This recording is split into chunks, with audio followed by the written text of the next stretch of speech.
Hello அனைவருக்கும் வணக்கம். So எல்லோரும் எப்படி இருக்கீங்க? அண்ட் ரொம்ப நாள் ஆச்சு வீடியோ போட்டு. அண்ட் வீடியோஸ் எல்லாமே நிறைய எடுத்து தான் வச்சுருந்தேன். ஃபிசிக்கலி அண்ட் மென்டலி ஒரு குட்டி பிரேக் தேவைப்பட்டுச்சு. ஸோ அதனால தான். அண்ட் ஊருக்கு வேறு போயிட்டதுனால ஊர்லலாம் சிக்னலே கிடைக்காது. அதாவது கால் பேசணுன்னா வீட்டு வாசலில் நின்று இந்த அழகிய தமிழ் மகன் படத்தில் சொல்கிற மாதிரி நீ ஃபோனை வச்சுட்டு கற்று அங்கேயே கேட்குங்கிற மாதிரி தான் இருக்கும். ஸோ அதனால் வீடியோஸ் மட்டும் எடுத்து வச்சுருந்தேன். ஸோ அப்லோட் பண்ணவே இல்லை. ஸோ இன்னையிலேருந்து ஸ்டார்ட் பண்ணலாமே அப்படின்னு தான். அண்ட் எங்களுக்கும் இந்த பிரியாணிக்கும் ஏதோ ஒரு பூர்வ ஜென்ம ஒரு பகை இருக்குதுன்னு நினைக்கிறேன்.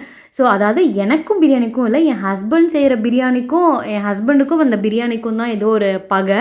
ஸோ அவர் எப்போ செஞ்சாலும் அதில் ஏதாச்சும் ஒரு மிஸ்டேக் வந்துகிட்டே இருக்கும். அண்ட் டு பி ஹானஸ்ட், நான் அவர் எப்போ செஞ்சாலுமே அது நல்லா இல்லை அப்படின்னு சொல்லவே மாட்டேன். அவராக சாப்பிட்டு அவருக்கு பிடிக்கலன்னு சொன்னால் தான் அது எவ்வளோ நல்லா இல்லைனாலும் கூட நான் நல்லா இருக்குன்னு சொல்லி தான் சாப்பிடுவேன். ஆனால் உண்மையாக சொல்லணுன்னா இன்றைக்கி சூப்பராகவே பண்ணியிருந்தார்.